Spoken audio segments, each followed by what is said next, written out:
Hello friends, Jayashree रेसिपीमध्ये तुमचे खूप खूप स्वागत आहे। बघा, आज आपण खारे शेंगदाणे बनवलेले आहे। बघा किती छान झालेले आपले हे खारे शेंगदाणे।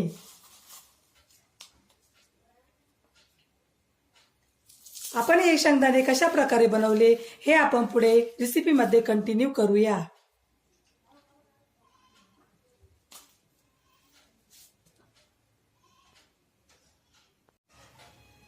चला तर मग रेसिपीला सुरुवात करूया। बघा, येथे आपण खारे शेंगदाणे बनवण्यासाठी काय काय साहित्य घेतले ते बघूया। शेंगदाणे घेतलेले, मीठ आणि पाणी। आपण हे शेंगदाणे दुकानातलेच घेतलेले आहे, ज्याचा आपण नेहमी वापर करतो। चला तर मग आपण आता खारे शेंगदाणे करण्यास सुरुवात करूया। बघा, आपण येथे एक कढई घेतलेली। आता आपण कढईमध्ये शेंगदाणे टाकूया।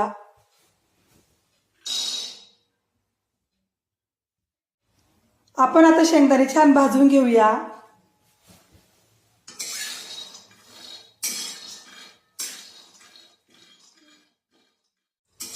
आपण गॅस येथे मीडियम ठेवलेला आहे।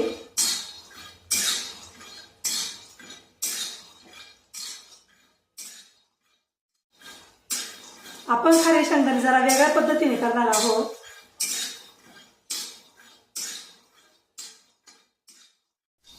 बघा, शेंगदाणे आपण मीडियम गॅसवर छान खरपूस भाजून घेतलेले आहे। आता आपण हे शेंगदाणे काढून घेऊया।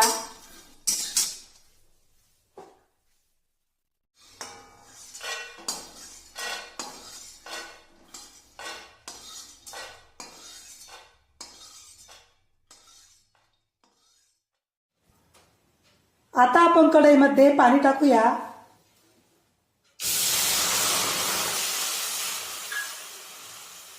मीठ टाकूया।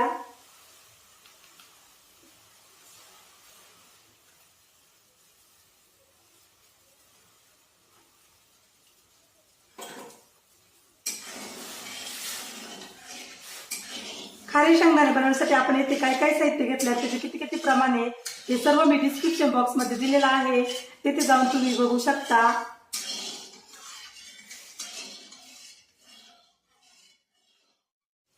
आता आपण या पाण्यामध्ये भाजलेले शेंगदाणे टाकूया।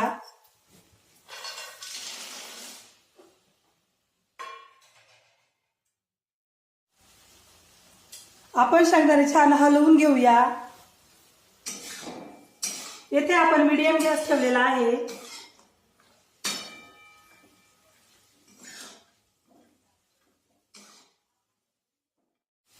पाणी आटेपर्यंत आपल्याला मीडियम गॅस ठेवायचा आहे।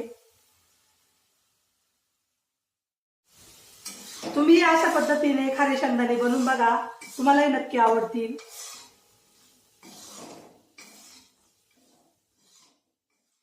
बघा, येथे शेंगदाण्यातले पाणी पूर्ण आटलेलं आहे। आता आपण गॅस कमी करूया।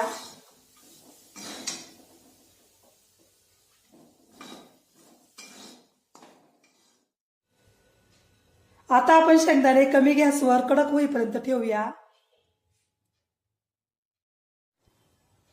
मध्ये मध्ये शेंगदाणे हलवत राहावे।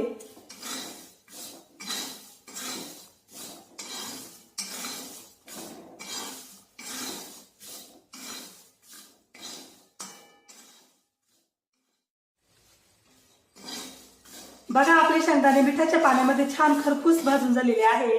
आता आपण गॅस बंद करूया।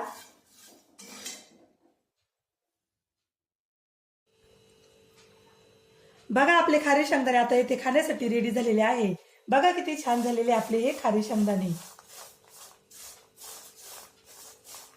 तुम्हाला जर माझी रेसिपी आवडली असेल तर माझी रेसिपी एकदा नक्की ट्राय करून बघा। चला तर मग पुन्हा भेटूया अशाच नवीन रेसिपी मध्ये। तोपर्यंत बाय बाय।